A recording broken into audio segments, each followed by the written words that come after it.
Do you feel like you're barely keeping your head above water? That no matter how hard you try, meaningful progress remains out of reach? Heather gets that. She battled an eating disorder for years before seeking help. Now in recovery, Heather is here to tell you that positive change is possible even when it doesn't feel that way. Join her as she shares openly about her struggles and small triumphs. Fair warning though, Heather doesn't hold back. Her candid story may trigger some. But for those wanting honesty, hope, and healing, this is 1% Better with Heather. The information and stories shared on 1% Better are based on host Heather's personal experiences with eating disorders and mental health challenges. Heather is not a licensed doctor, therapist, dietitian, or other health professional. Her advice and opinions should not be taken as professional medical advice. Please consult your physician or a qualified health provider regarding any medical or health-related issues. 1% Better also contains descriptions of eating disorders that may be triggering for some listeners. Discretion is advised.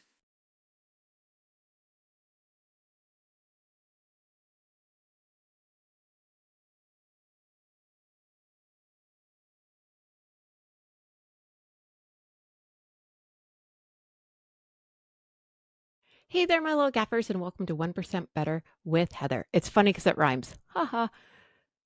Today, on this episode, I'd like to talk about body changes. Now, I'm going to be totally honest because I'm in this place right now and I probably won't be here tomorrow. So I just want to talk about it while I'm in the moment. Body changes in recovery are going to happen. No one doesn't have a body change at all. That's the point of eating disorder recovery. And depending on where you are in your eating disorder, your body may change a lot. For me, this was hard. This was like a shovel to the face because I'm 5'10" and I was the size of my pinky. I was so small. And this made my eating disorder very, very, very happy. And I had no business being the size that I was. I will say this right now. So when I started eating disorder recovery December 30th, 2022, and started feeding myself, I gained a lot of weight very, very, very, very quickly. And not everyone gains weight at the same time. I know. I did. And it was horrible. I looked pregnant and I've had babies. My stomach was so extended. It wasn't funny. Actually, I had to get an ultrasound on my stomach, and the ultrasound tech asked me how many months I was. And I was like, oh, I'm not pregnant. And she looked at me with like 5 heads. And she's like, are you sure? I'm like, yep. And I was only 3 weeks into recovery because I was having a lot of stomach issues. So I needed an ultrasound. Did that comment hurt? Yes. Yes, it did. Because I knew I could see myself. I was bawling my face off every day. It is a hard pill to swallow. Actually, I would have given anything to be pregnant at that moment. I would rather go through labor than go through eating disorder recovery all over again. That says a lot. So, and then I got edema, which is excess swelling. So I was huge. I looked like a chipmunk going into hibernation. My face puffed out. It was hell on earth. And I thought every day, why the hell am I doing this? This is bullshit. But I kept going. Now, since then, as I said, my body has extended and gone back. I'm very lucky. Uh, Finally, all the swelling left.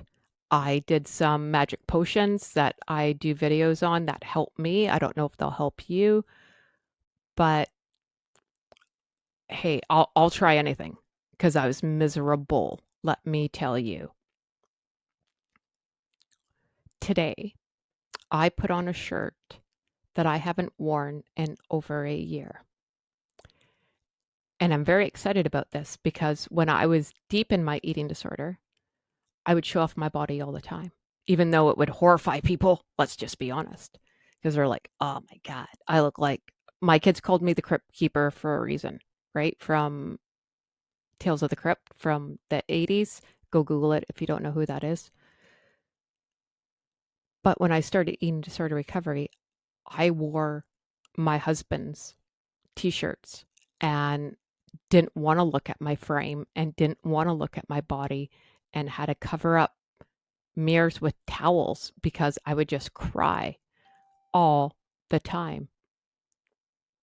Now, being a year out, things have smoothed out, I will say. I'm happy where I am. I'm very comfortable where I am. And some stuff comes with that. So, for the people who are listening, I know you can't see, but I'm going to do something that makes me super uncomfortable, super uncomfortable. But I'm going to show you my arm. Now, I have what I call a bingo wave. I have a lot of skin from gaining quickly and then losing. It's just a part of life. But this wasn't here in December. And I avoid going clothes shopping and wearing certain clothes for a long time. Today, I mustered up the chutzpah to put on a shirt that I have not worn in over a year because it shows my arms. I am very insecure about my arms. I do have body dysmorphia. I'm just going to throw that out there. I always say I would love to see myself through someone else's eyes. That'd be my one wish if the Aladdin genie showed up right now. I don't think that's going to happen. So I am trying to push myself out of a comfort zone that I've been in for a very long time. It is very important to nourish your body in eating disorder recovery. However, dealing with the mental health is my forte. So we have to constantly push ourselves all the time. And if that means me wearing a t-shirt that I love and it shows my frame,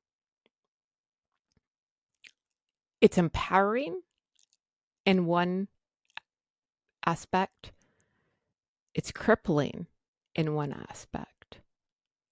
But my counselor told me something really cool.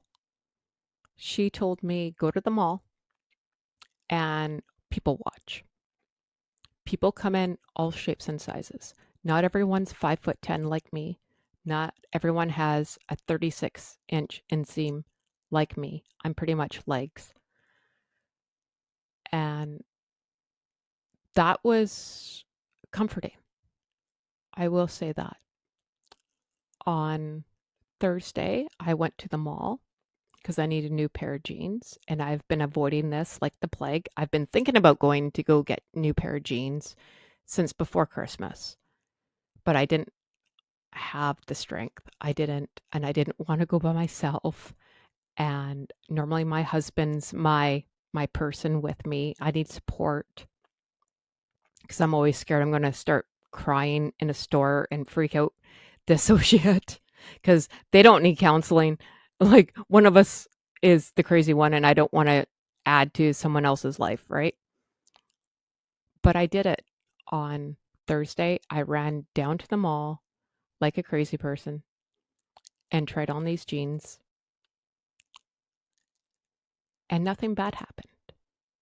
They're a different size than what I was. And I thought the size was going to flip me out and I'm cool with it. I know my size. Did I buy the jeans? No, I'm 5'10". They're like capris on me.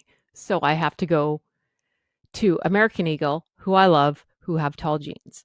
But now I'm not scared to go into American Eagle to go get the jeans because I know the size that I am. And I don't know about you, but I know me.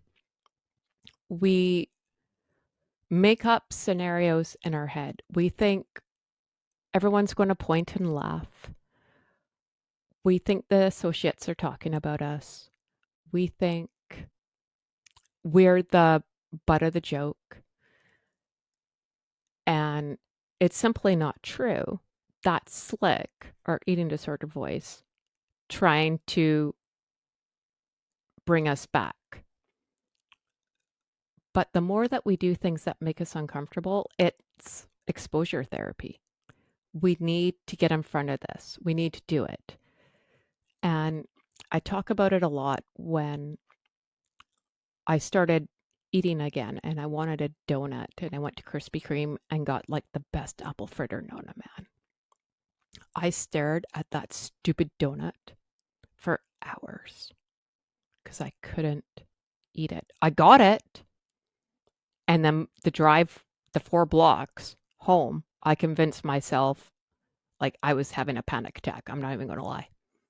And I stared at it.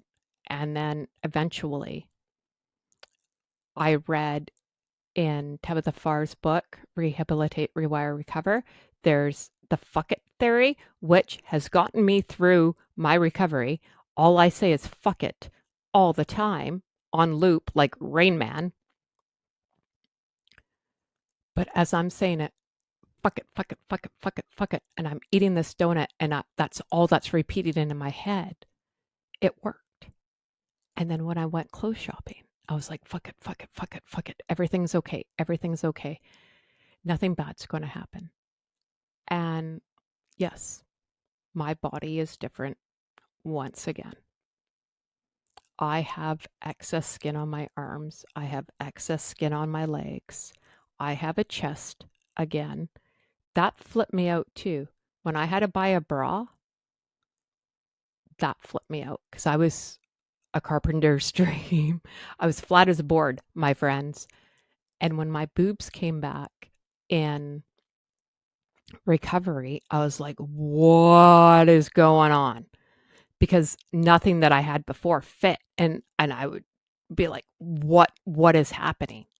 I don't think my boobs were ever that big unless I was nursing a baby. Like I'm not normally like a very big chested person, but I was like, oh my God.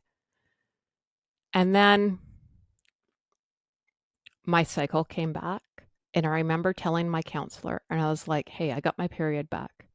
And she's like, how do you feel about that? And I was like, well, this is bullshit because I'm 45 years old. I've already had kids. Yes, this is very important for the young people who want to have kids. You want your period. This is part of life. I'm old as dirt. I don't want it no more. And I already put myself through menopause because my blood work showed I was in menopause. And my doctor said to me, don't you think that this is concerning, Heather? You're only 42 at the time. And I was like, no, man, doctor, I don't. But I went through the whole stage of menopause, night sweats, like, and when I talk night sweats, it was like I jumped in a pool. My hair was soaked, my pajamas were soaked, the bed was soaked. I'd have to go have a shower, go back to bed, like change the sheets, go back to bed for it to happen again. And that would happen 4 more times in a night. It was awful. And then it all leveled out. So I was like, oh, yay, no big deal, right? No period. Yay me. To go through it again. So now I took myself out of menopause, back in almost puberty, and then now has leveled out again. I'll just tell you this. If you lose your period, for me, it comes back with vengeance. It was hell. Like I was so sick when I was a kid and I would get my period. I'd lose 4 days of school. It was like having the stomach flu. Bad things were happening in my body. We'll just put it that way, not to get too graphic or anything. And man, did that happen again. And I was like, what is going on? Already like saw this movie. I don't like it.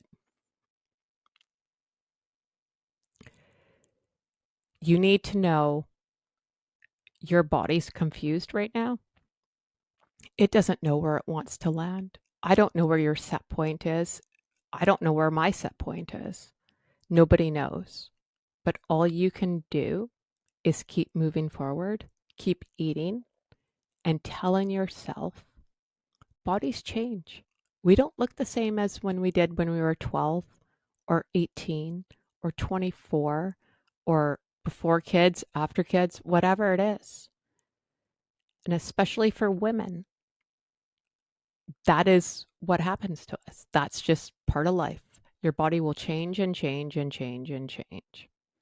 And in our eating disorder, all we want to do is control and control and control and control. When you hand it all over, lay down the sword, and be like, all right, whatever's going to happen, happen,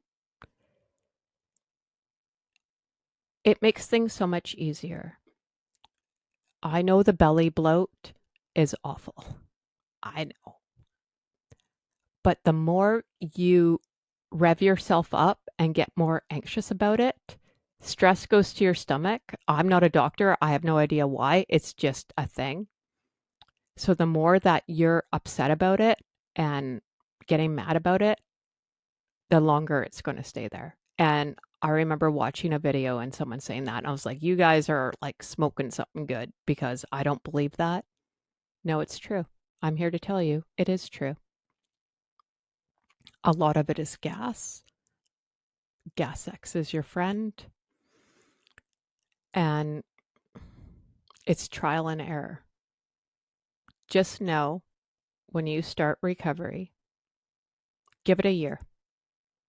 Give it one full year. There's a lot of damage inside of you that you cannot see. It's not just outer, right? There's organs that need to be repaired. There's a whole lot of stuff that is above my pay grade to even explain. But I look at it this way. If it takes 9 months to grow a baby, it takes 1 year to get through eating disorder recovery for your weight. And then we work on mental health, which means going shopping for Heather. 1% better every day. Take care of you.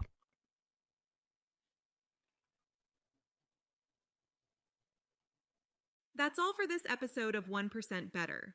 To continue the conversation, head over to our website at www.1percentbetter.ca, where you can access more stories and resources. We'd also love it if you subscribed and left us a review on your favorite podcast platform. And remember, friends, progress takes patience, perspective, and sometimes a little help from people who get it. So be kind to yourself and others as we work to get 1% better every day. We'll see you back here next week.